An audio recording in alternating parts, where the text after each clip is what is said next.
Good morning dear student, welcome to the way of solution number 1 study channel of West Bengal.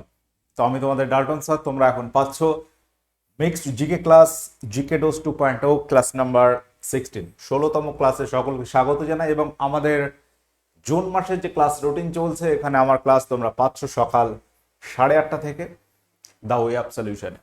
এবং অন্যান্য কখন কোন স্যারের ক্লাস কখন হয় এই রুটিনে কিন্তু দেওয়া আছে, প্রত্যেকে একবার দেখে নাও।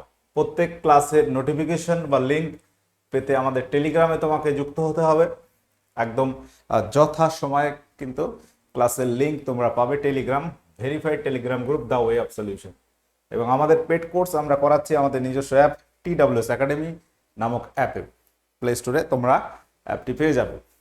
তো প্রত্যেকের কাছে একটা অ্যানাউন্সমেন্ট, যেটা হচ্ছে আমাদের নতুন একটা ব্যাচ এসছে ফাউন্ডেশন 3.0, অর্থাৎ ফাউন্ডেশনের এই তৃতীয় ব্যাচ, যেখানে তোমরা WBP, KP, PSCর পরীক্ষা, রেল SSC ওভারঅল সমস্ত পরীক্ষার একটা কম্বাইন্ড প্র্যাকটিস ডিটেলসে practice batch, details with practice batch তোমরা পাচ্ছ ফাউন্ডেশন 3.0-তে।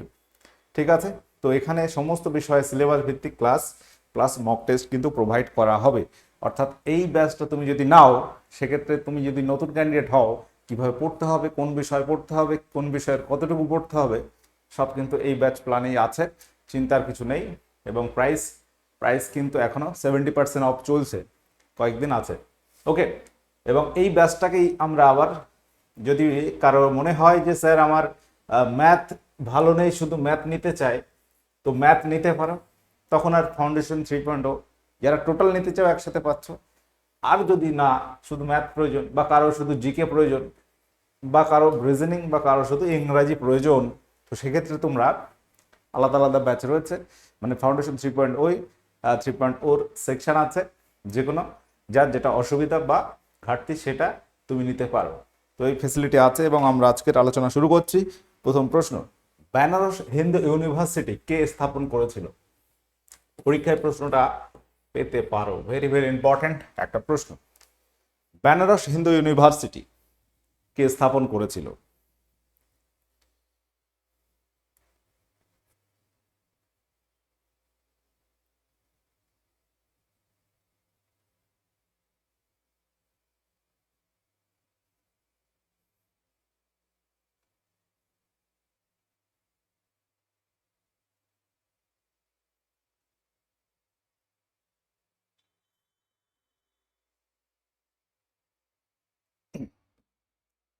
তো এখানে উত্তর কি হবে? উত্তর হয়ে যাবে মদন মোহন মালব্য। 1916 সালে এই ইউনিভার্সিটি স্থাপন তিনি করেছিলেন বেনারসে। পরবর্তী প্রশ্ন হচ্ছে, কার্বন সবচেয়ে বেশি আছে কোন কয়লায়? কার্বনের পরিমাণটা সবচেয়ে বেশি আছে কোন কয়লায়? এই প্রশ্নটা কিন্তু অন্যভাবে দেওয়া হয়, এবং এইভাবেও কিন্তু পরীক্ষা আসতে পারে। প্রশ্নটা খুব ইম্পর্টেন্ট আছে। তো কয়লার শ্রেণী বিভাগ আছে 4টি: অ্যান্থ্রাসাইট, বিটুমিনাস, লিগনাইট, পিট কয়লা। 4 ধরনের কয়লা আমরা পাই, এবং এই 4টি কয়লার মধ্যে, 4 ধরনের কয়লার মধ্যে সব থেকে ভালো বা উচ্চমানের কয়লা হচ্ছে অ্যান্থ্রাসাইট, আর সব থেকে নিম্ন হচ্ছে পিট কয়লা। অ্যান্থ্রাসাইটের পরে বিটুমিনাস, তারপর লিগনাইট, তারপর পিট, সিকোয়েন্স অনুযায়ী আছে। এবং এখানে কার্বন বেশি আছে মানে কি?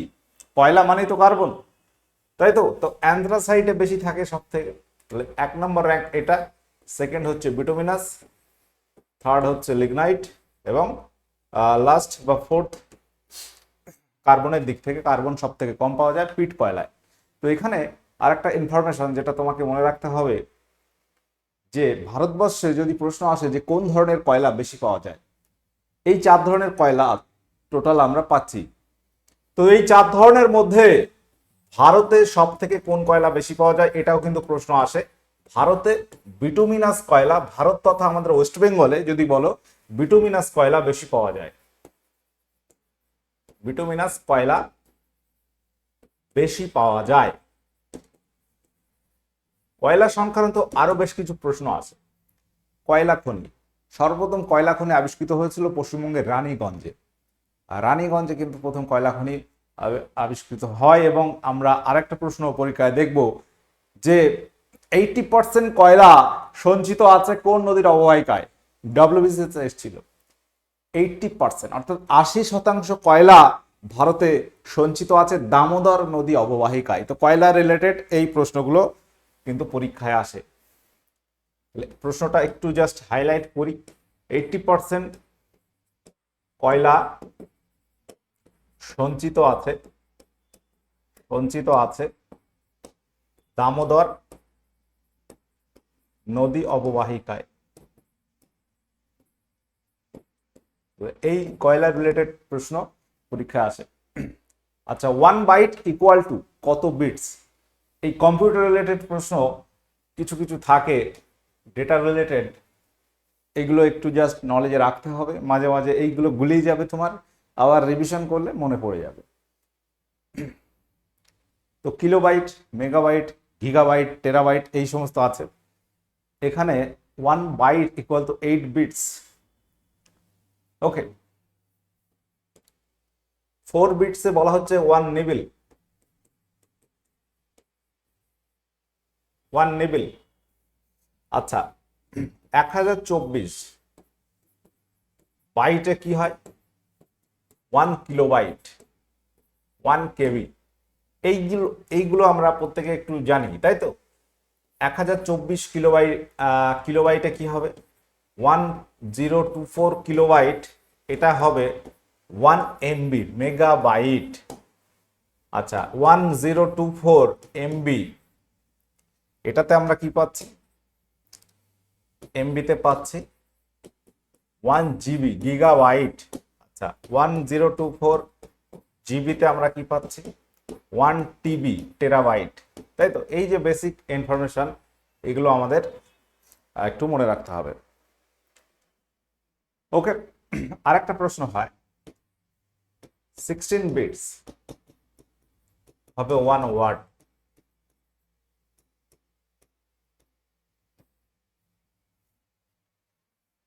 কোন গ্রিক দূত চন্দ্রগুপ্ত মৌর্যের রাজসভায় আসেন?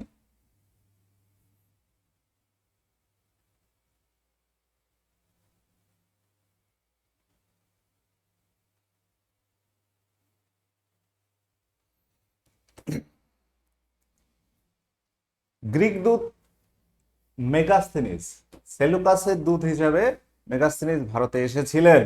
এবং এখানে অনেক সময় তোমার মনে হবে সেলুকাস ছিল, না, সেলুকাস আসেনি। সেলুকাসের দূত হিসেবে মেগাস্থেনিস ভারতে আসেন। এবং এখানে আরেকটা ইনফরমেশন আসে, মেগাস্থেনিস লেখা একটা গ্রন্থ রয়েছে যার নাম হচ্ছে ইন্ডিকা। ইন্ডিকা কে লিখেছেন? মেগাস্থেনিস রচিত ইন্ডিকা। চন্দ্রগুপ্ত মৌর্য বংশের প্রতিষ্ঠাতা, যিনি ধর্মনন্দকে পরাস্ত করে নন্দ বংশের পতন ঘটাচ্ছেন এবং মৌর্য বংশের সূচনা করছেন। এই চন্দ্রগুপ্ত মৌর্যকে গ্রিকরা একটা নামে ডাকতো, তার নাম কি? সেটা হচ্ছে স্যান্ড্রোপোটাস। এই উপাধিতে বা এই নামে তারা চন্দ্রগুপ্ত মৌর্যকে অভিহিত করত। কোনটির মধ্য দিয়ে শব্দ সঞ্চালিত হয় না? কি হবে এখানে উত্তর? নিম্নের কোনটির মধ্য দিয়ে শব্দ সঞ্চালিত হবে না? কঠিন মাধ্যমে, তরল, বায়বীয়, ভ্যাকুয়াম বা শূন্য মাধ্যমে? সহজ প্রশ্ন আছে, প্রত্যেকে আশা করি পারবে। তো শব্দ একটা তরঙ্গ, এটাকে আমরা বলি স্থিতিস্থাপক তরঙ্গ। কারণ শব্দ তরঙ্গ চলাচলের জন্য একটা মাধ্যম প্রয়োজন হবে, হয় কঠিন হবে, তরল, নাই গ্যাস। শূন্য মাধ্যমে শব্দ যেতে পারবে না। অপশন ডি এখানে সঠিক উত্তর আছে। এখন তোমাকে যদি প্রশ্ন করা হয়, বলো 0 ডিগ্রি সেন্টিগ্রেড উষ্ণতায় বায়ুতে শব্দের বেগ কত? বায়ুতে শব্দের বেগ কত বলতে পারবে? 0 ডিগ্রি সেন্টিগ্রেড উষ্ণতায় শব্দের গতিবেগ মাধ্যম হিসাবে কিন্তু চেঞ্জ হয়। কঠিনে সব থেকে বেশি হয়, তারপর তরল, তারপর গ্যাস। এবার গ্যাসের মধ্যে অনেক, যদি আমরা carbon dioxide, oxygen, nitrogen, hydrogen ইত্যাদি ইত্যাদি গ্যাসের কথা বলি, সেখানেও কিন্তু একটা ডিফারেন্স পাবো। নর্মাল যদি বায়ুতে আমরা বলি 0 ডিগ্রি সেন্টিগ্রেড উষ্ণতায় শব্দের বেগ, মনে রাখবে 332 মিটার পার সেকেন্ড। এটা হচ্ছে 0 ডিগ্রি সেন্টিগ্রেড। এখন এটা যদি 25 ডিগ্রি সেন্টিগ্রেড করো, মোটামুটি 25 ডিগ্রি সেন্টিগ্রেড, সেখানে কিন্তু বাড়বে। একটা ইনফরমেশন লিখে নাও যে প্রতি 1 ডিগ্রি সেন্টিগ্রেড উষ্ণতা বৃদ্ধির জন্য, 1 ডিগ্রি সেন্টিগ্রেড উষ্ণতা বৃদ্ধির জন্য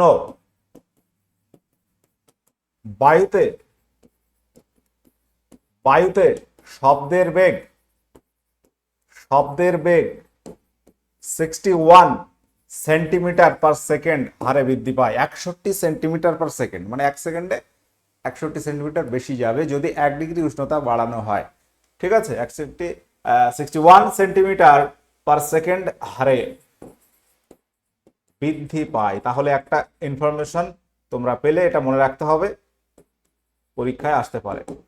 অর্থাৎ উষ্ণতা বাড়লে শব্দের বেগ বায়ুতে বাড়বে, বায়ুতে কিন্তু। হ্যাঁ, আচ্ছা, আর্দ্রতা বাড়লে বায়ুতে শব্দের বেগ বাড়ে। যদি বায়ুর ঘনত্ব বাড়ে শব্দের বেগ কমে যাবে। ঘনত্বের সঙ্গে শব্দের বেগের ব্যস্ত সম্পর্ক। ঠিক আছে, ঘনত্ব বাড়লে বেগ কমবে, এটা কিন্তু বায়ু মাধ্যমের কথা আমি বলছি। ওকে, আচ্ছা, পিতল, ব্রোঞ্জ এবং জার্মান সিলভারে এই সংকর ধাতুতে উপস্থিত সাধারণ ধাতুটি হলো কি? অর্থাৎ পিতল একটা সংকর ধাতু, এই পিতলে কি কি আছে, ব্রোঞ্জে কি আছে, জার্মান সিলভারে কি কি আছে, এইগুলো আমাদের কিন্তু একটু মনে রাখতে হয়। পরীক্ষায় প্রশ্ন আসলে এই তিনটে থেকেই আসে ম্যাক্সিমাম টাইম। এই পিতলে কি কি আছে, ব্রোঞ্জে কি আছে, জার্মান সিলভারে কি আছে, কোন কোন ধাতুর মিশ্রণে এগুলো তৈরি হয়েছে, সেগুলো আমাকে একটু আমাদের মনে রাখতে হবে।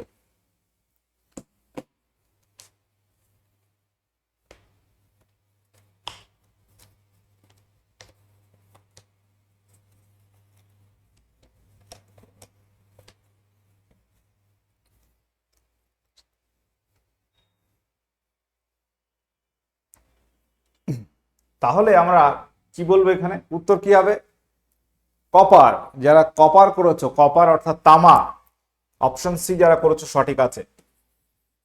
কপার মানে তামা, একটা ধাতু। তাহলে প্রথম প্রশ্ন, পিতলে কি রয়েছে?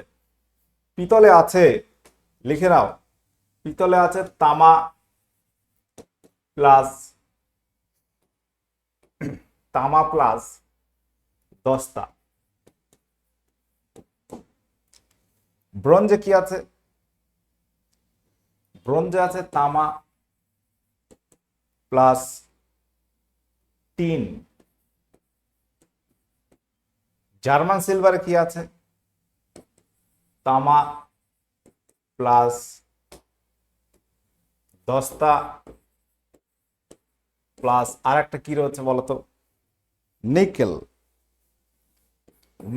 তাহলে এই যে আমি একটু কালো কালার দিয়ে লিখলাম, প্রত্যেকটাতে তামা কিন্তু উপস্থিত আছে। বোঝা গেল? সহজ প্রশ্ন, কিন্তু এগুলো তোমাকে একটু জাস্ট নলেজে রাখতে হবে।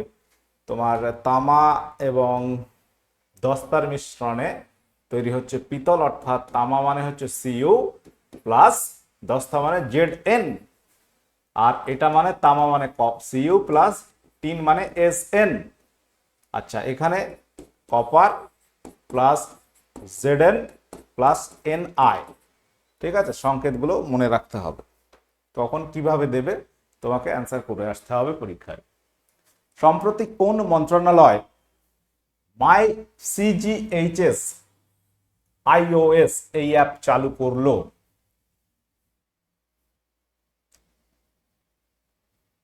বলতে পারবে কি হবে এখানে সঠিক উত্তর? রিসেন্ট কিন্তু মন্ত্রিসভা গঠিত হয়েছে, এটা তার আগের কথা। ঠিক আছে, এবং ভারতবর্ষের যদি আমরা দেখি, স্বাস্থ্য এবং পরিবার কল্যাণ মন্ত্রণালয় এই অ্যাপটা চালু করেছে, চিকিৎসা সংক্রান্ত একটা অ্যাপ। পরবর্তী প্রশ্ন, হীরকের কঠিনত্বের কারণ কি? হীরক এত শক্ত হয় কেন? হীরক সব থেকে কঠিন মৌল। হীরক কার্বনের একটা রূপভেদ, তাই তো? হীরক একটা মূল্যবান পদার্থ আমরা বলতে পারি। তো এখানে হীরকের যে গঠন আছে, গঠনটার প্রকৃতি হচ্ছে চতুস্তলকীয় গঠন, যার কারণে এটা এত কঠিন হয়। নিচের কোনটি ভিন্ন প্রকৃতির? সহজ প্রশ্ন, নিচের কোনটি ভিন্ন প্রকৃতির, কোনটি এখানে আলাদা? উত্তর কি হবে? কোনটি এখানে একটু আলাদা? কয়লা, হীরক, কোক, কেরোসিন। তাহলে এই যে কয়লা বললাম, হীরক, কোক, এগুলো হচ্ছে কার্বনের রূপভেদ। কেরোসিন কার্বনের রূপভেদ না, এটা খনিজ তেল থেকে আমরা পাচ্ছি পরিশোধন করে।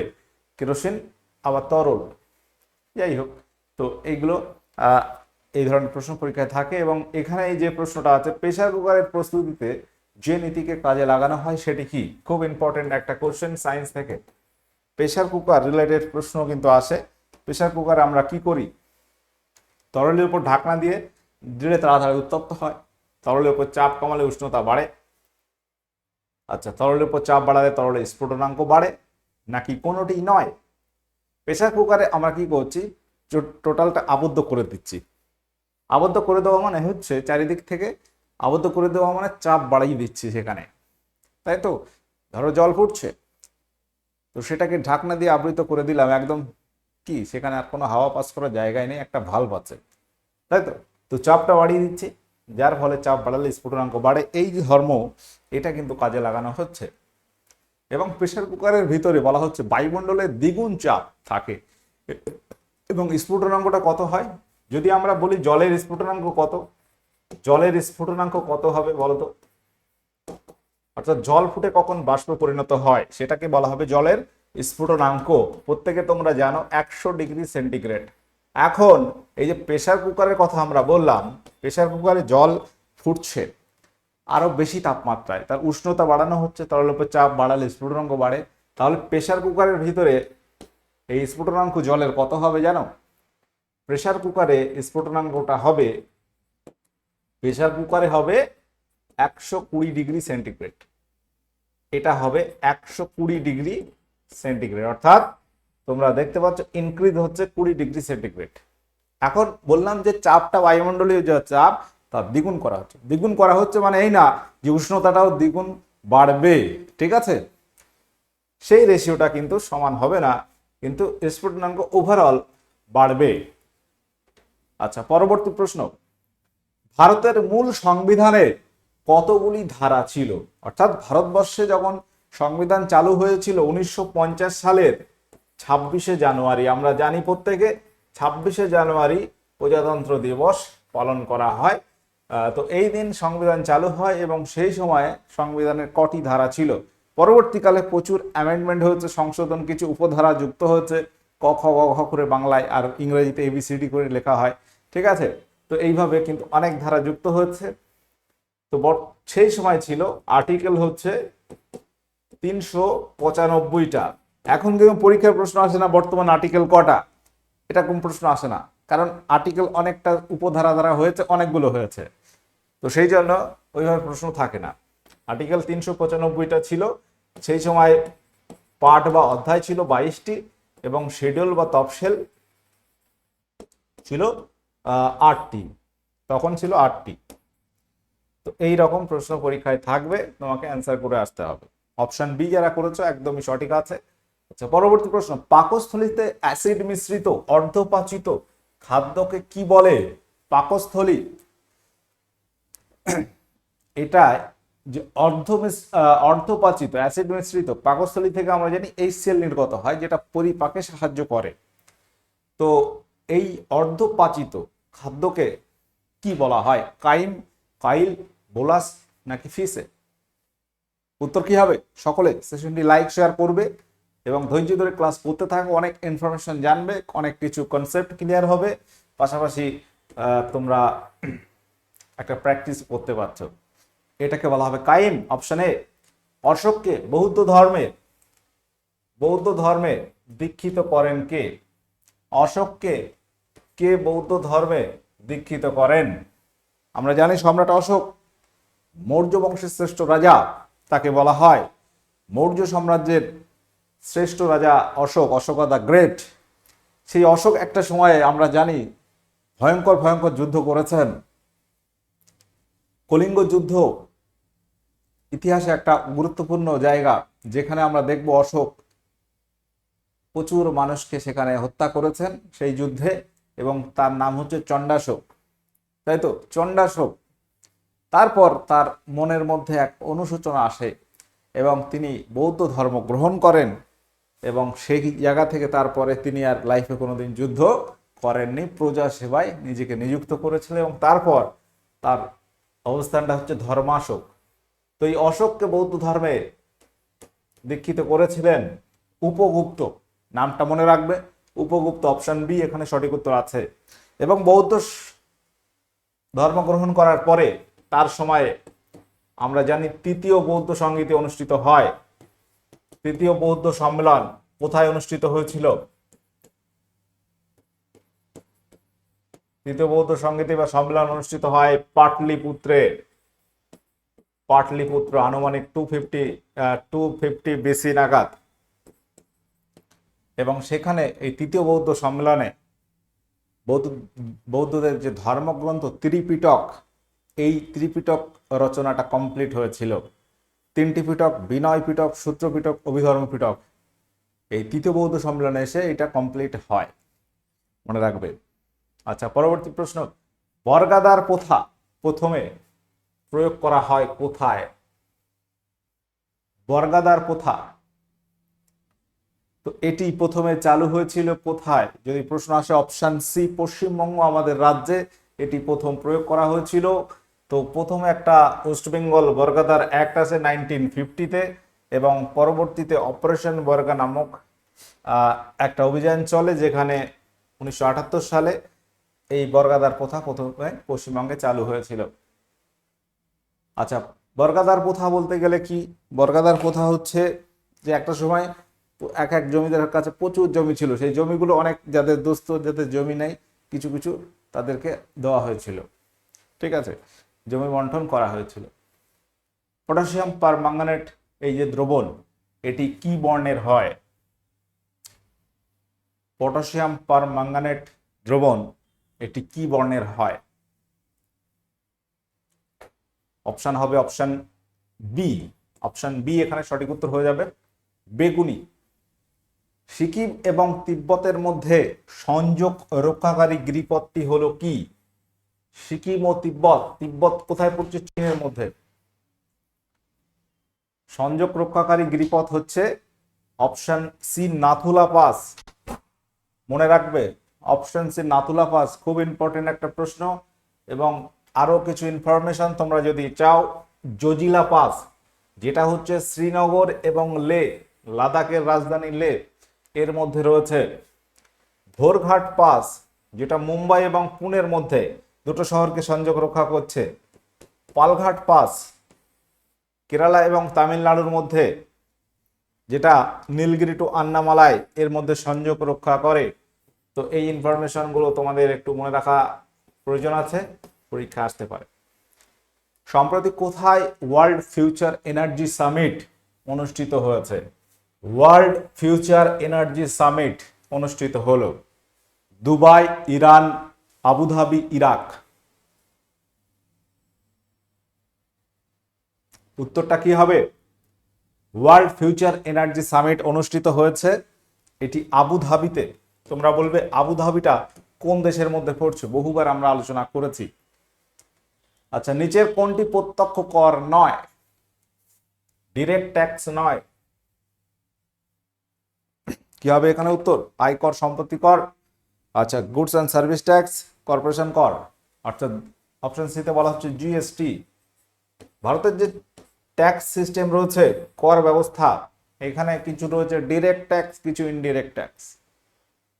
তুমি একটা বাজার থেকে কোলগেট কিনছো, টুথপেস্ট, তোমার মনে হলো এই তো কিনে আনলাম, কোনো ট্যাক্স লাগলো না, বাট ওই কোলগেটের দামের মধ্যে দেখবে যে বিভিন্ন বিভিন্ন লেখা রয়েছে ছকে ছকে কোথায় কি ট্যাক্স আছে। তো ওই যে ট্যাক্সটা তুমি নিচ্ছ, ওই যে ট্যাক্সটা তুমি দিচ্ছ, বা একটা সরিষার তেল কিনছো, একটা বোতল কিনছো, পাউচ কিনছো, যাই হোক, যে দামটা ধার্য করা হয় ওখানে ট্যাক্স মিলিয়ে দামটা হচ্ছে আলটিমেট। তো সেগুলো সব জিএসটির মধ্যে পড়ছে। এগুলো হচ্ছে ইনডিরেক্ট ট্যাক্স। ডিরেক্ট তোমার কাছ থেকে নেওয়া হচ্ছে না, বাট আলটিমেট তুমি দিয়ে আসছো দোকানে বা সরকারকে দিচ্ছ, বুঝে গেল? তো এমনি ডিরেক্ট যে আয়কর, সম্পত্তি কর, কর্পোরেশন কর, এগুলো হচ্ছে ডিরেক্ট ট্যাক্স। এগুলো মনে রাখবে, এগুলো হচ্ছে ডিরেক্ট নেওয়া হয়। দেখবে পঞ্চায়েত থেকে তোমার বাড়ির জন্য ট্যাক্স কাটে, বা পৌরসভা থেকে বছরে বছরে। তো সেগুলো কি? ডিরেক্ট ট্যাক্স, সম্পত্তি কর, income tax, direct tax, direct কাটবে তোমার কাছ থেকে। একটা রেঞ্জ আছে, দেখবে একটা রেঞ্জ আছে, বর্তমানে যে রেঞ্জ আছে 5 লাখের ঊর্ধ্বে গেলে তোমার ট্যাক্স দিতে হবে। বার্ষিক ইনকাম যদি 5 লাখের বেশি হয়, সেক্ষেত্রে সরকার তোমাকে আলাদাভাবে আবার ট্যাক্স নেবে। আচ্ছা, পুতুল নাচের ইতিকথা এর রচয়িতাকে? পুতুল নাচের ইতিকথা এর রচয়িতাকে? উত্তর হবে মানিক বন্দ্যোপাধ্যায়। এই প্রশ্নগুলো কিন্তু পরীক্ষায় এসেছে অলরেডি। আসতেও পারে। হাইড্রোজেনের তেজস্ক্রিয় আইসোটোপটি হলো কোনটি? হাইড্রোজেন এর যে আইসোটোপগুলো আছে তার মধ্যে একটি আছে তেজস্ক্রিয়। টোটাল হাইড্রোজেনের কটি আইসোটোপ আছে? পরীক্ষায় আসে অনেক সময়। হাইড্রোজেনের 3টি আইসোটোপ আছে, একটা প্রোটিয়াম, 2 হচ্ছে ডয়ট্রিয়াম আর 3 হচ্ছে ট্রিটিয়াম। এই হচ্ছে 3টি আইসোটোপ। এর মধ্যে অপশন সি ট্রিটিয়াম, এই আইসোটোপটি তেজস্ক্রিয়, এটা তেজস্ক্রিয়। ট্রিটিয়ামের সংকেত কি আমরা বহুবার আলোচনা করেছি। একটা আইসোটোপ তেজস্ক্রিয় কি করে বুঝবো? প্রোটন এবং নিউট্রন রেশিও যদি 1.5 এর বেশি হয়,